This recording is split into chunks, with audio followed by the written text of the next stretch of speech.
So where are we in the program? So the logic of the program was that we would use the first block to basically discuss past achievements, contributions of the network in the particular theme that we are talking about today.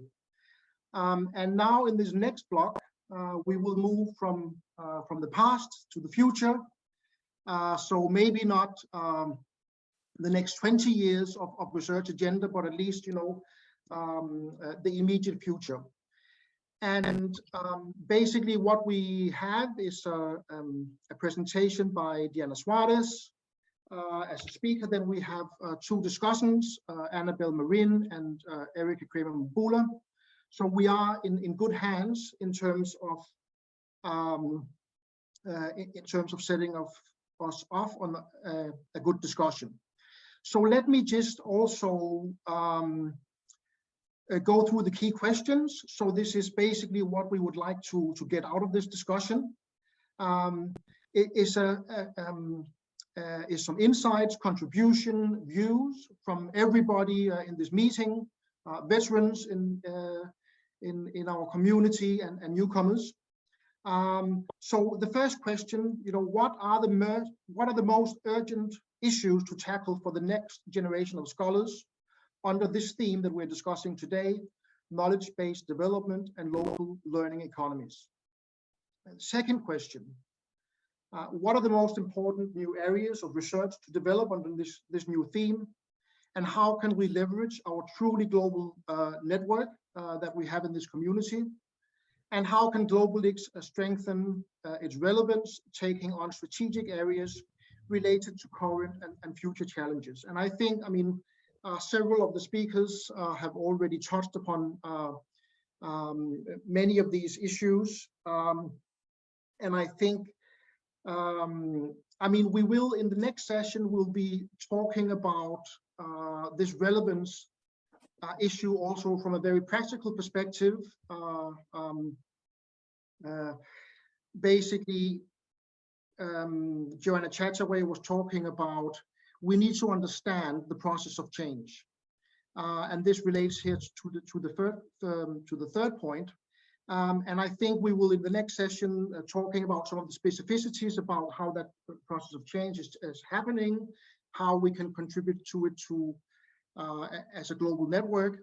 But of course, in this particular session, we want to address that question also from a more theoretical perspective or conceptual perspective. So of course, we are both talking about new research themes, new research areas, but also, as has been raised by several people, what do we need in terms of changing our conceptual apparatus?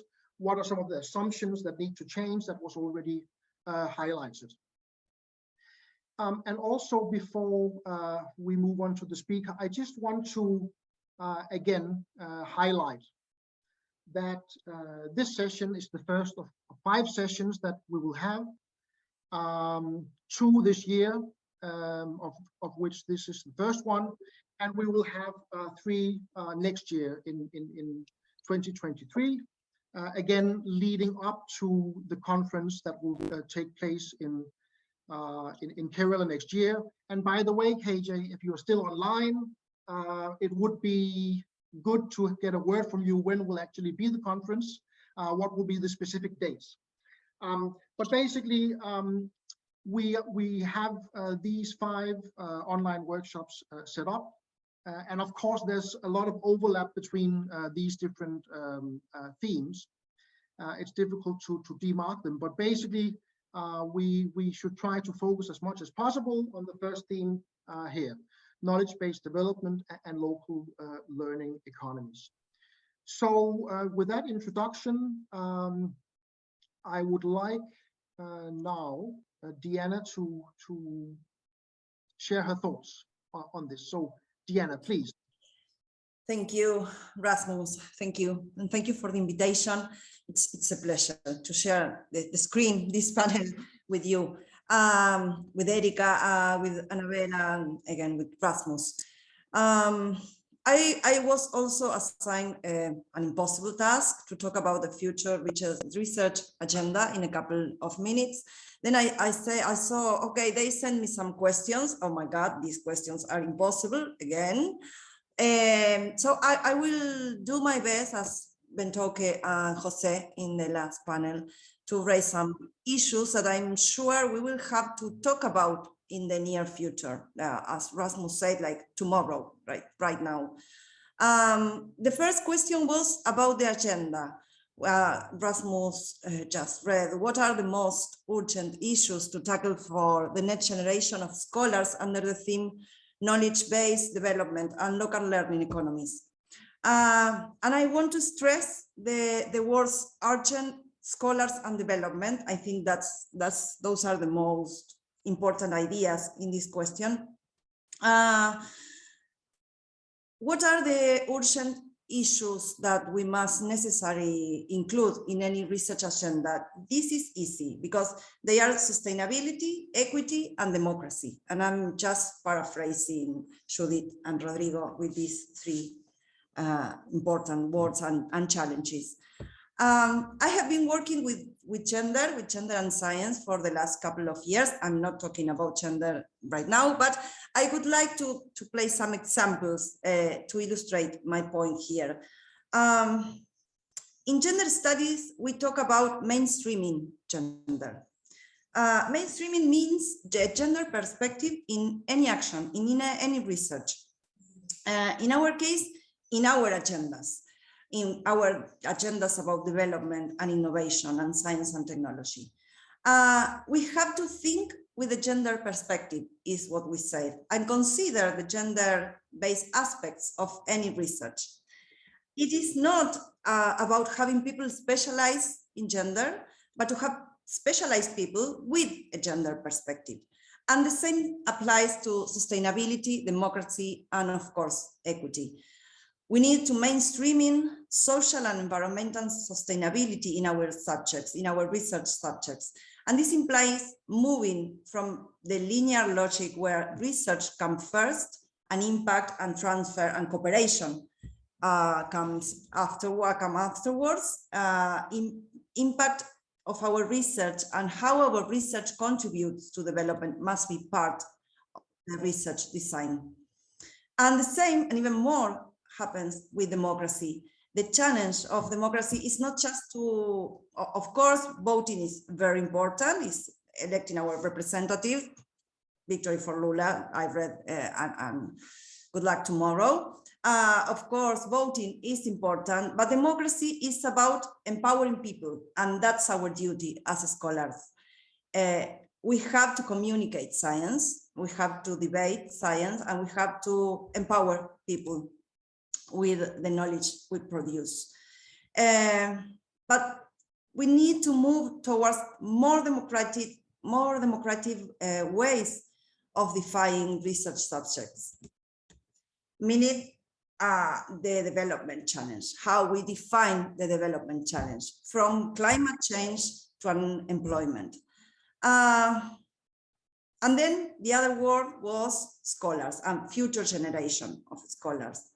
As I told you, I'm sure mainstreaming is a key aspect of any future research agenda, but it is as important as moving to more interdisciplinary ways of doing research.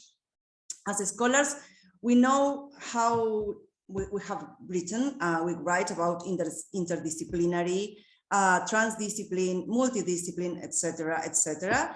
But then when we have to go under the peer review process, we go through disciplinary processes. Commissions in charge of evaluating projects and persons, such as scholarships, are basically disciplinary groups of traditional scholars. So we need to think in terms of new ways of evaluating science. Of course, this deserves a complete entire seminar, but I think it's one of the most important issues for our future. And the last work, challenges, development challenges. In one of the latest books about national innovation system, the 2018 books from Bentoke, Cristina Chaminade and Hanef, they said at the end of one of the late chapters, they say that new ways we have to redefine development, because the way we have defined development could lead to international conflict.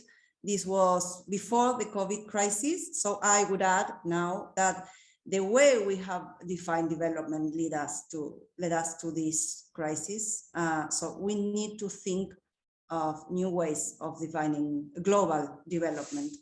I have not enough time to elaborate on this, of course, how to define development, but I'm confident we need a new discussion about what development is, development from home, for whom, development how, who should lead the development process. Maybe this is the last issue for our agenda today, and how to deal with the multiple interests. This for the first question. Let's go to the second one. The second one was about the areas of research and how to leverage our global network. Of course, I have more questions derived from these ones, but this time I would like to present some hypotheses about possible answers to these second questions. I have been to Canada last September. It was my first trip, large trip after the crisis. And I call my attention the social awareness of climate change compared to Buenos Aires, and let alone compared to Argentina. Then I returned to Argentina, and of course, I again remember about inflation, poverty, unemployment, political uncertainty, institutional instability, how to think of the increase in the level of oceans when you don't know if you're going to eat something, anything at all for dinner, if you are going to have unemployment tomorrow. And I think the challenge here is something Bentoke said at the beginning. Both issues are necessary conditions for development. So we need to think how to use the fight against climate change to tackle urgent development matters. And in this case, following this, we need to think about the role of government in this process, but not only governments, because the COVID crisis clearly showed that we need for a strong and present public sector, but also the involvement of the private sector. Without the private sector, we cannot reach any development process or sustainable development process. So the third element for the areas of future research is about the challenge for how to involve private sector, how to articulate private and public sectors. And in the case of science, technology, and innovation, I think in this mission-oriented policy world, I will not get tired of insisting on the fact that mission-oriented science and technology policies are only possible if we have actual innovation systems, national, regional, local, sectoral, whatever level you want to talk about. We need the infrastructure and the capabilities to put them at the service of development. These new ways of approaching science and technology policies, new sets of science and technology policy are necessary, but they are as necessary as traditional ones. Mission-oriented policy and curiosity-driven science are the two sides of the same coin. It's not one or the other. We need both of them. And about them, and finally, so this is my final comments. The last part of the second question, and together with the third one, was about our global network, about Globelics and the challenges ahead for our network. One of the most salient aspects of Globelics was the promotion of intergenerational learning. I was attending Globelics conference when I was during my first years of my PhDs, of my PhD. And this is one of the things I loved the most about Globelics. We were all together discussing in the same coffee breaks, in the same hotels, in the same conference.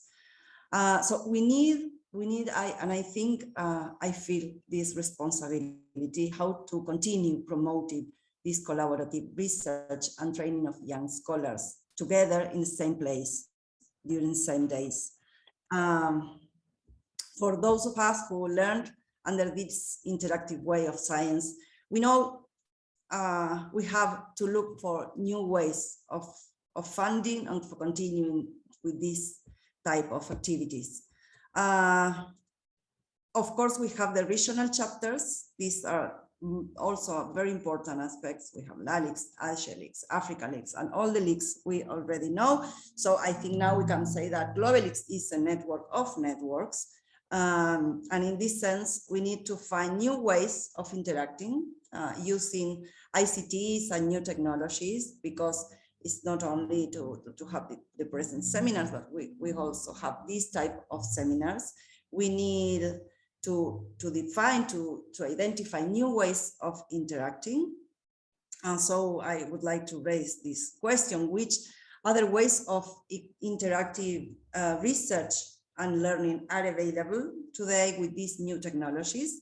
Which others we still don't know about?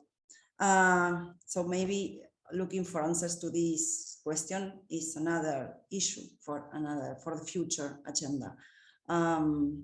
When the best way of defining Globelics I listened from, that I have listened, it was from Dahl Andersen. He said that Globelics was a lot of people with good vibes, and I think that's the best definition of Globelics, and I'm happy to be part of this network of networks. So thank you very much.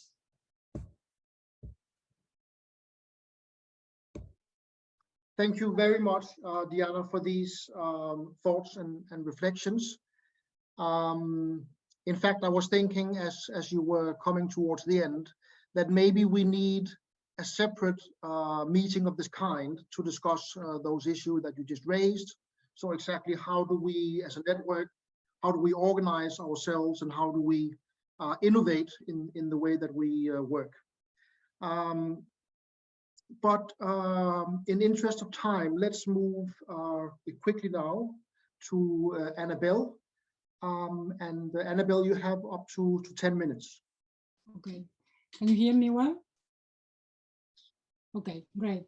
Thank you. Thank you, Diana. That was brilliant. It's very nice. Thank you very much for the invitation. It's very nice to be here and see so many familiar faces, people that I haven't seen for years. And so I was listening to Diana, and I will organize my comments around some issues that I'm working now, and of course I consider important in terms of the future agenda of Globelics and our kind of area of research. And in doing that, I'm going to touch upon some of the issues that Diana mentioned and add and extend a little bit her points, I think. So what I'm going to discuss is very much based on the experience of work that I have in South America, doing research on innovation policy, trying to understand how to promote knowledge-based economy, innovation-based economy. I worked for a long time in areas, sectors related to natural resources in South America, in Argentina, Brazil, Chile, and so on. But I think some of the things that, and also very close to policy making. But I think some of the reflections are relevant for other regions and more in general. So the first point is a more general point I want to make, and the second one is a bit more specific. The more general, I think it relates to a comment done by Gabriela in relation to the need to connect discussions and understanding about science and technology and innovation policy with the more general questions about development. And I think in relation to this point, what I would like to say is that probably is at this stage for us as a community is very important to start to think more about issues that have to do with legitimacy of science and technology, innovation, policy. And why is that? And because in this context of the several crises that have already been described by Casiolato and others, which climate crisis, inequality, now, well, the recent COVID and the crisis post-COVID and so on, we are in a crisis of ideas about development and more in general, more discussions about what is relevant in terms of alternatives and directionality that was already being discussed here. So in this context, and more even in context in regions like South America, where there is a history of multicultural understanding, ambitions about ideas about what is welfare and what is development and so on, there is very important that we start to think very much about what is, how we legitimize ideas about innovation policy. And I will illustrate this point, and probably will be more clear, will be done with a very, this abstract point, with a very specific example. I have been working in South America in relation to mining activities. And when I started to work in these sectors, in Argentina and Chile originally, it was to try to understand how to support suppliers development, knowledge-based activities and innovation and so on. But the things that first struck me when I started to do the work in Argentina was the high level of social environmental conflicts around the sector. So when we were going and talking about suppliers development, what we observed in the regions where we did the field work, that well, the local communities were rejecting the activity entirely. So they were not interested in discussing supplier development. They were interested in discussing whether or not having this activity in their region and their locality, because these ideas that before were kind of obvious about the progress that these activities will bring to the territories were disputed. So after that, I became very interested in the issue of socio-environmental conflicts and disputes about ideas of development, and of course, innovation policy related to these activities. And it made me think of the importance of trying to understand much better institutional innovations and how to, and the learning that we need to do in terms of negotiation and legitimization of innovation and industrial policy in general, because we are now in a context of much more tension between different development objectives, different views about what constitute progress. And in that respect, I think South America is very interesting, because in this crisis at the moment, these views which before were neglected about alternatives and about different ways of doing things are now becoming more loud and have an influence. Actually, studying Argentina and Chile in relation to this issue, I learned that, for example, 50% of the mining activity in Chile, which is a mining country, is being disputed by civil society. So civil society in Chile, which is a mining country, is rejecting the activity and all the innovation policies that are related. Argentina is similar, but Argentina is not a mining country, but we have similar kind of disputes around agriculture, for example. So that's one of the things that I consider that probably we should try to understand much better. And in trying to understand much better, I think in a way, we are,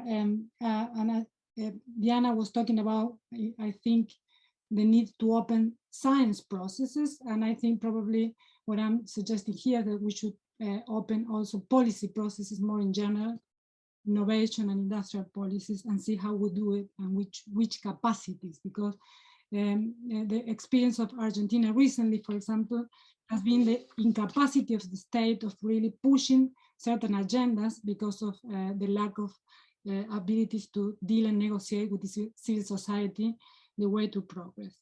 And this brings me to the second point, which is the issues around power and innovation, that I think it's also something that we should probably try to understand much better, that is linked to the first point, but then it has more kind of specific points inside. It was raised already by Casiolato, and then it was raised again by others, But I just want to add some more specific points in relation to this important topic. And it's something that I learned after studying for a long time in Argentina, the biotech industry, the seed industry, and now more recently, the the development of the COVID vaccine. And in relation to this, what I think is important is that we understand much better how to develop political resources at the level of not just firms, but also regulatory agencies and also a country level or regional level as well. Because what after following very closely several companies and cases of innovation in Argentina, realized that the state has been investing millions of dollars in R&D to support the development of certain innovations, but then we have a complete lack of capacity to profit from these innovations. So in a way, kind of following the suggestions that we did for many years about the need to invest in R&D, increase innovation capacities, there were several experiences of huge efforts on the side of the state, but also private companies. But then when you go and try to see the implications of these investments and the impacts, a lack of capacities or limited capacities to capture the benefits of these investments in several senses. And I don't have time here, but there are very interesting examples. One is an Argentinian company that became very successful in the seed industry, but that in Argentina, the government, the regulatory system took like 20 years to approve the event because of controversies in several dimensions and so on. So this is something that also we should try to understand much better, and alignments between R&D innovation capacities and regulatory and political capacities. And in that sense, Joanna Chataway mentioned the experience of COVID,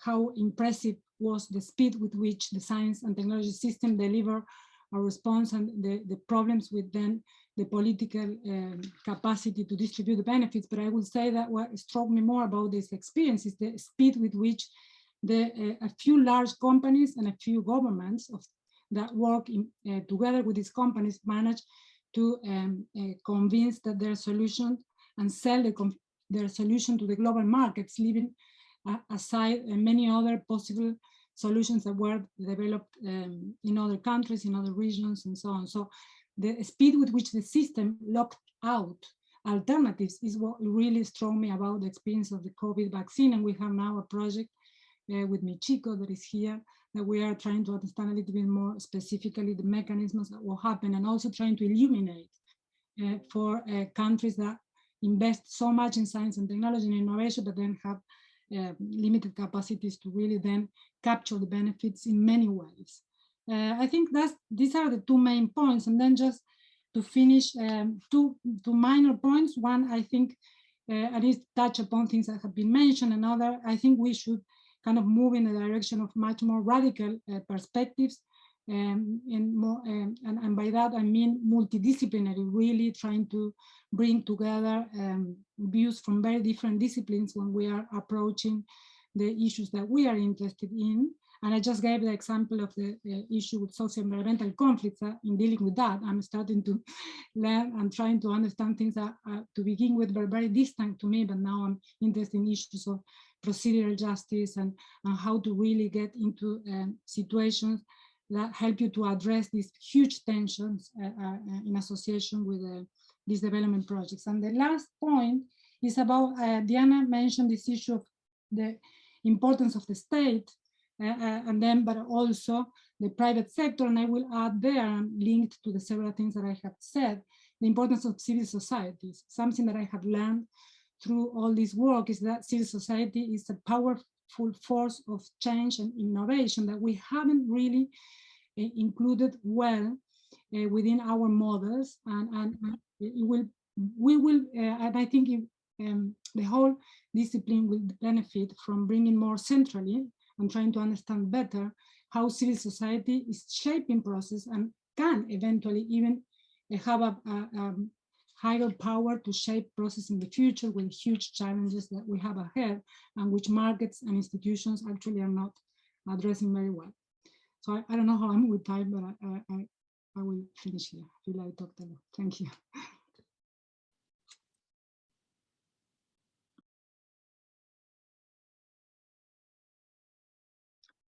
We are now going to move over to Erika, of course, a very important person in our network, serving as our president. So you also have 10 minutes, Erika. Can I just say there's a very annoying sound when people are leaving and I think joining the meeting. I don't know how to switch this off. If anybody knows how to do this, please write it in the chat. But Erika, please, the floor is yours. Great, thank you. Thanks, Rasmus, and for introducing this section. It's hard to be the last speaking since the previous presenters have done such a great job, and also, I mean, I can see that we are very much aligned in our thoughts, and they have raised many of the points that I had drafted here. But I will go through some of that. I'm really enjoying this discussion. It's really fantastic to have this meeting. I'm enjoying that a lot.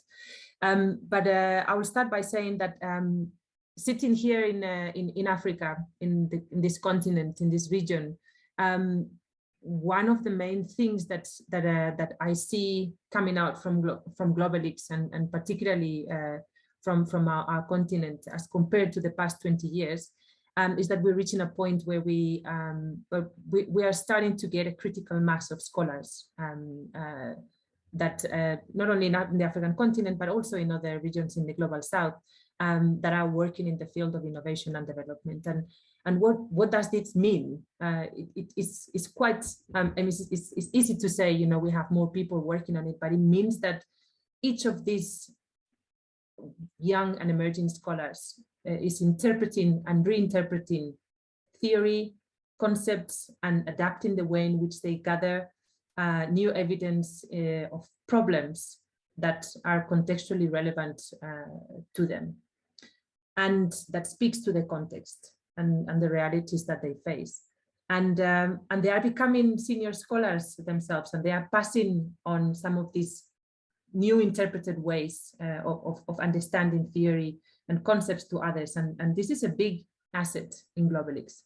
I think and I think it's probably one of the main differences in the past 20 years. You know, looking at the point in which we are now, that we have that critical mass of scholars that are looking at the world from the global south.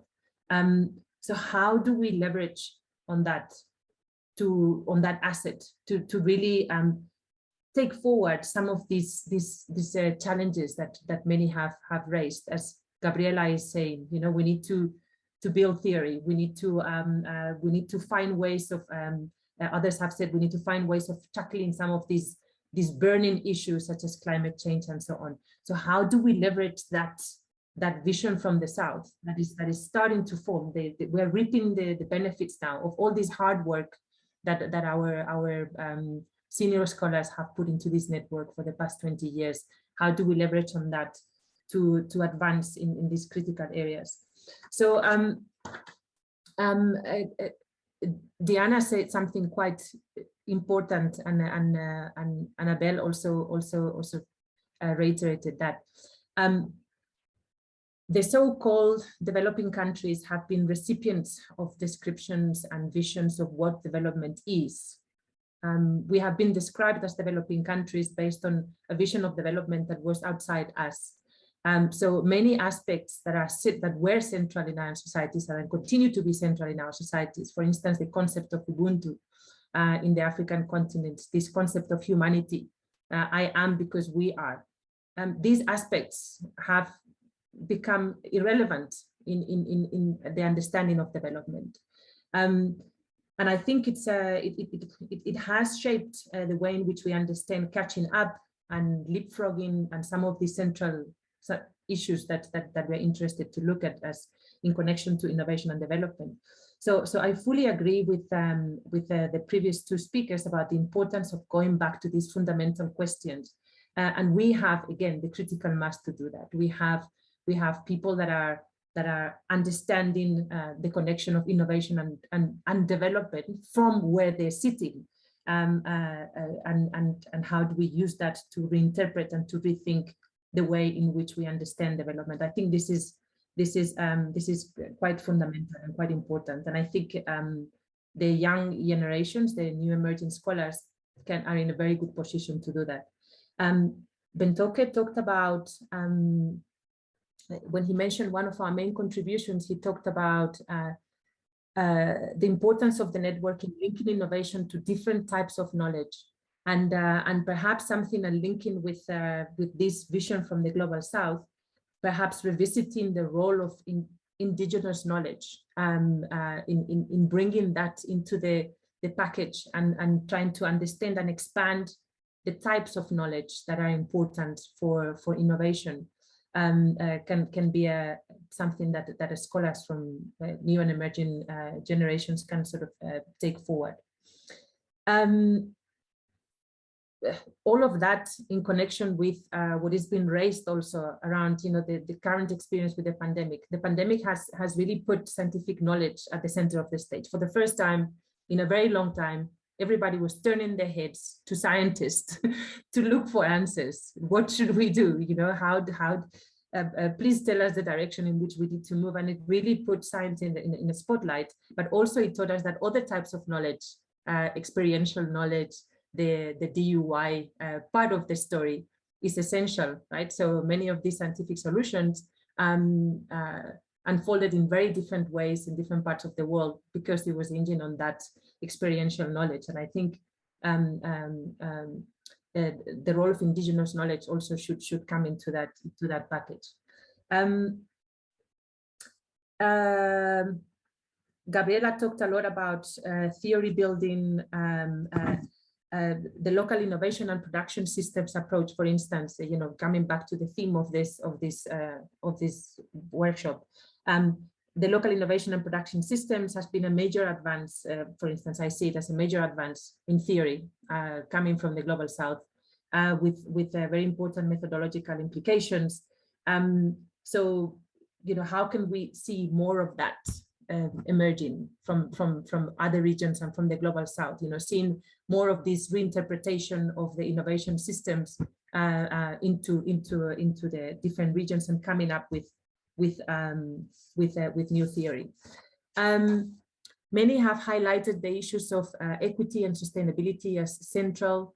As some of our young activists keep on reminding us, we need to behave as if our planet is on fire, because it is. And we need to redirect our knowledge and produce knowledge that really speaks to the types of learning, the types of capabilities, the types of policies that are necessary to tackle this impending sort of climate crisis that is upon us. And coming back to something that Anabel mentioned there, I think we are in a very good position to do that, and we need to think about ways in which our research can become more action-based. How can we connect more our research with communities, with actors on the ground, and marginalized communities as well? So I think, again, bringing this perspective from the Global South is very important in terms of pushing this action-based agenda. I think in the chat, Mamo also mentioned earlier, how can we make sure that we that our work sort of connects with startups and entrepreneurs and innovators on the ground. So that comes to this sort of seeing the effect of our research and our work in the real world through action-based research that has some methodological implications as well. I wanted to come back to a point related to that Joe Chataway mentioned. How can we better affect change? And this comes to ties up to this point that I just made. Globelics and Bentoke and Jose Casiolato have reminded us of the importance of linking with public policy from the at the very early stages of the existence of this network. But perhaps, and something that we are seeing now with the state of crises that we are living at the moment, is that the space of public policy is also changing. So some mention, about the role, questioning the role of what is the role of the state in this whole picture. Technologies are driving the changes in the space of public sector innovation. We see changes in the way in which, as the topic says, artificial intelligence is shaping issues around migration, global conflict, health, education, taxation, and so on. So how this understanding the changes in the space of public policy and the role of public policy is very important. And I wonder if the future of the science industry in this space is also moving into the space of co-creation. So how can we move more into a space of co-creation where we are developing solutions together with public sector actors and together with other actors that are critical in driving change. For instance, we know that politics and finance rule our worlds, right? It's not like we either like it or not, but this is the reality. So connecting more our work with the key preoccupations and activities of those change forces in the world at the moment, I think is very important, and perhaps doing it from the space of co-creation of those solutions can be key. And that brings us again to something quite important that Joe mentioned, is that we need to connect all of that with perhaps bringing forward research on the ethics of innovation, the ethical aspects of innovation. When you come into the space of co-creation with different actors, when we bring all of these disruptive technologies to this space, issues around ethics perhaps haven't been that visible yet, and is something that the new generations can take forward. What is the role of ethics in this whole story? Let me stop there. I think I probably have used my 10 minutes, but I'll come back later maybe in the final reflections. Thank you.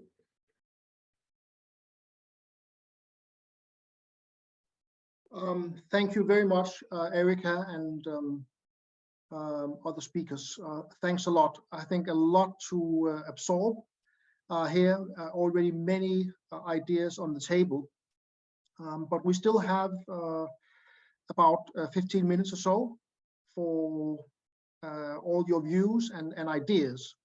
So basically, as I said, the logic is that we have 5 different themes, and we should try to think about research ideas, research priorities, new frameworks, and so on for this particular theme, which is about, on the one hand, I think, ideas of knowledge-based societies and knowledge-based perspective on innovation and development issues.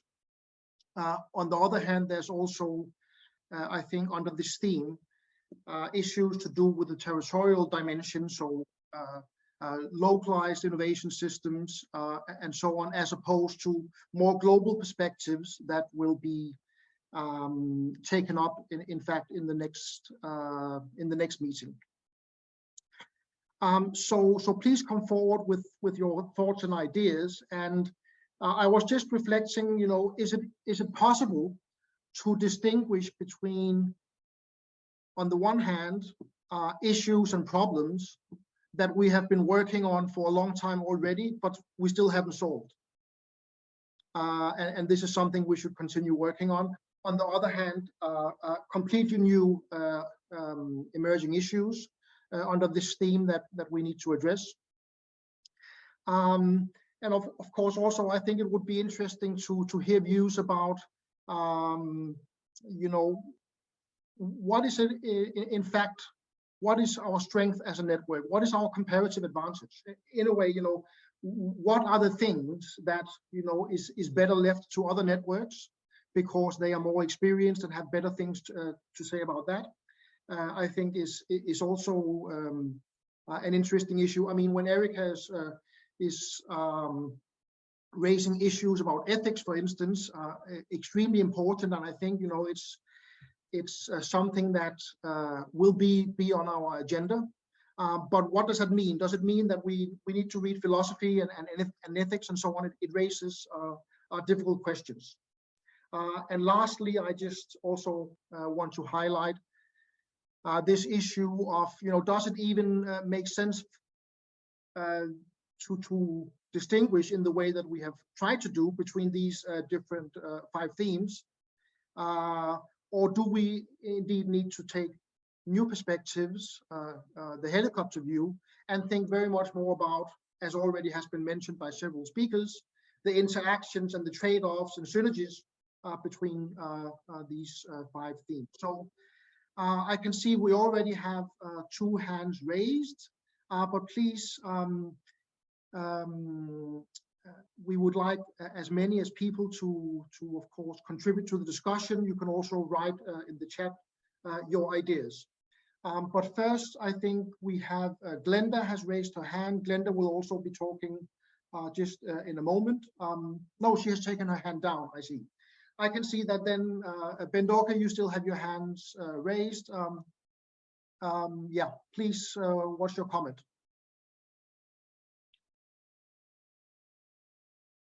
I think you asked a question, Rasmus. What is the strength of Globelics? And I think one strength is that it's truly global. I think it's obvious that there are different perspectives, as Patabaron mentioned in his earlier session. There are clear differences within Globelics part Latin America, Africa, and Asia. And I think it's extremely important that we, on the one hand, recognize these differences and allow them to be there, but also to confront them and to exploit the potential of learning from the differences. There's no best practice, but the very diversity should be exploited more systematically. It's obvious that our Asian colleagues, as in Asia Leaks, are extremely focused on technology development in industrial context. Many of them are, at least. Latin America, much more focused on the role of universities. I think these things should, in a sense, be recognized. And then the second one is your second question. I mean, can we divide between local issues and global issues? And of course, and between old issues and new issues. And in both cases, I think the ideal is to look for combinations. If I heard recently, I'm sorry if I'm going to become a little longish, but just one more minute. I heard recently an expert saying that actually we could do something about global warming with the technologies we already have. His argument was that exploitation and rollout of electrification worldwide could actually have a major impact.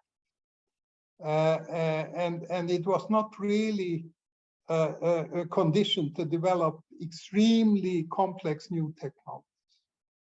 And I thought, therefore, when I proposed in my last slide something I called Electrolix. It's not Electrolux, which is a business firm, but Electrolix. I was thinking, I mean, it would be extremely interesting to compare experiences with rolling out electricity in terms of competence building, innovation, capabilities, etc., in different parts of the global network. And I just took this as one example where you can combine perhaps the most important global issue with mobilizing local activities and building local capabilities. So that was my contribution. Thank you. Thanks a lot, Bent-Åke. On the last issue, that is, of course, one that I'm personally very interested in, and something I would like to take up, and something that we will indeed, I think, discuss much further and much more in depth in the session, which will be on sustainability. And talking about sustainability, we now have one of our longtime contributors to the network. Rainer has raised his hand. So, Rainer, what's your comment? Yes, thanks a lot for the interesting debate and the very, very fascinating ideas. I'm not going to talk now very specifically on sustainability issues. I leave that to one of a future conference, but perhaps two more, one strategic comment and one comment on the idea, do we have to look more into ethical issues? First, the strategic comment. I think what we have to do in Globelics is also to identify and to open up to other networks who are much more specifically into technical innovations or what so on, who themselves have not much ideas how innovation processes and learning is taking place, but they have a lot of sector competences. And I think we only will have an impact if we are able to link up to that other communities, and perhaps it is our job to identify who interesting persons there might be. Second issue, second topic, I think it's very important that at least we consider more in depth the need for our ethical considerations. I think in one of Jose Casiolato's slides, there was, for example, a shift, a question of directionality of innovations. And I see that the need to think about the own normative ideas we have inside our analysis becomes much more important. And I see there perhaps these ethical considerations were two different kinds.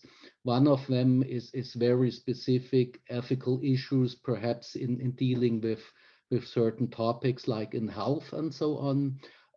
I think where the same applies as with the strategic idea, there are also other communities who deal very specifically with that kind of issues, and perhaps where we have to link up. However, there's also something like thinking about what is the societal responsibility of doing research. What does that mean for research processes, for the mode of research? And I think looking there into these kind of issues, reflecting on that, also what the ethical basis for that is, that I think is a key challenge for a community like Globelics, which deals with research and learning systems. So I welcome that that idea very much, and would be happy to contribute to that. Thank you very much, Rainer. Yes, I think this issue that you highlight about picking up on Casiolato and others' points about directionality and what that means for our research in the network and how we work with it is absolutely something that will be important for the research agenda for sure. So thanks again for highlighting that. We still have some minutes left. I would like to try to invite, if possible, we have heard from a lot of veterans in our network. I would like to try to invite newcomers. Maybe we have some PhD students, early career scholars. Please take the floor. I mean, in your view, what's the most important thing for us to be doing over the next, let's say, 5 years or so?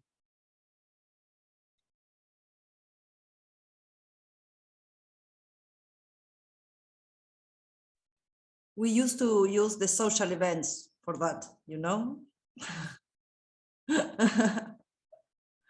This is what we have for the moment. Yes.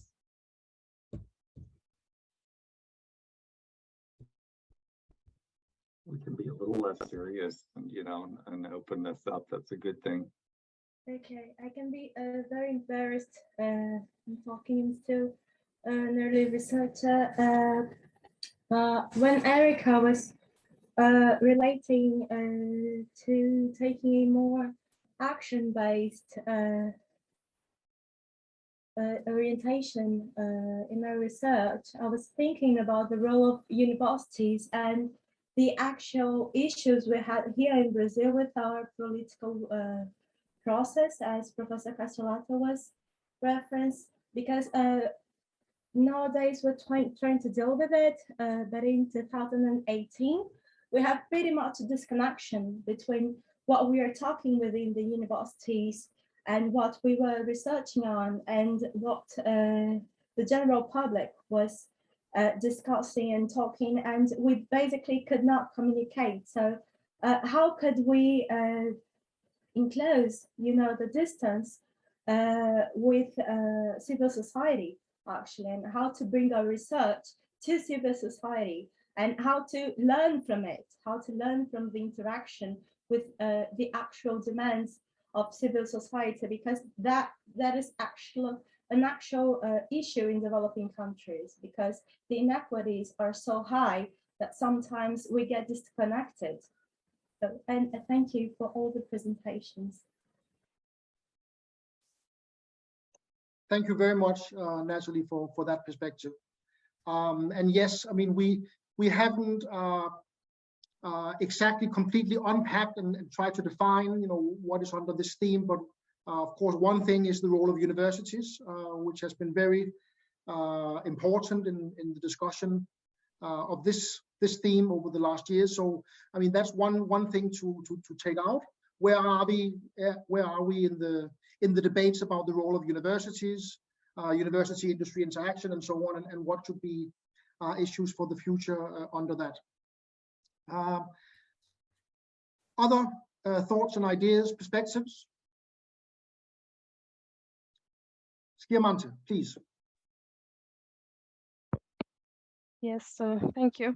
Again, coming back from the regional perspective and studying the different national and regional innovation systems, I find it very difficult to integrate them, even though that they are different. They are different, those innovation systems, yet the regions are within the states. And when we are talking about the knowledge diffusion and exchange, the national innovation systems do play a very crucial role. So we cannot study regions without studying them as part of the states. So but yet from the theory point of view, it is not easy to find those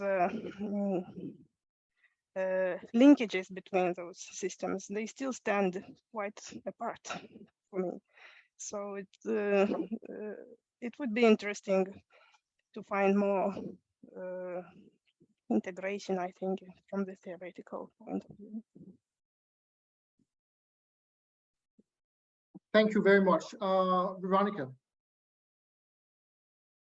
Thank you, Ramos. Thank you for the recommendations. I've been working recently on energy issues, and I think some issues about equality are needed to be erased here, because those energy transition are having very different impacts on North and South in different ways, and I think our community should be much more involved in these new inequalities that it is rising up.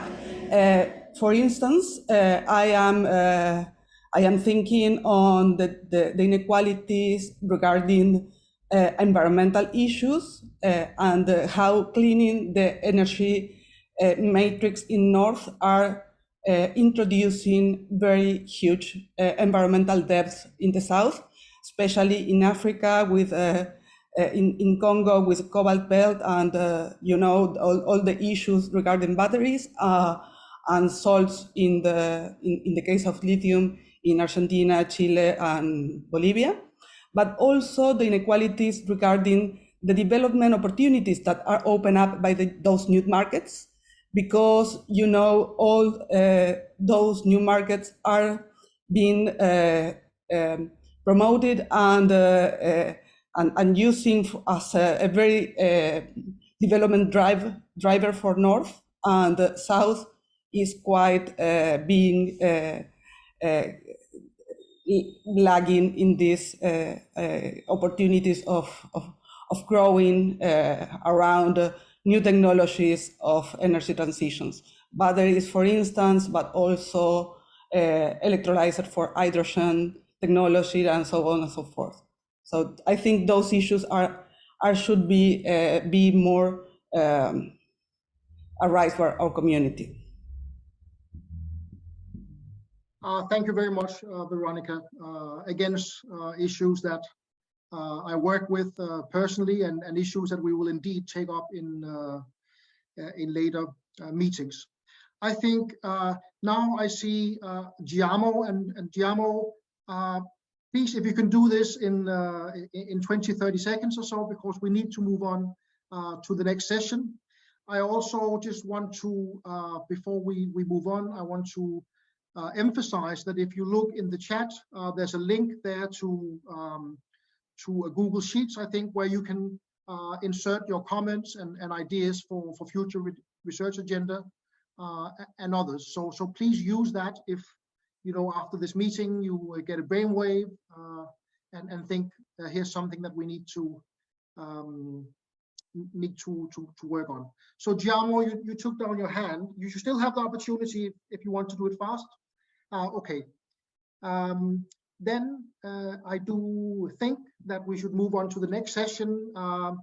Even though we all need a break, I think people will have to sneak out of the room to get a cup of coffee or whatever. But in the interest of time, I think we need to move on. So over to you, Susan.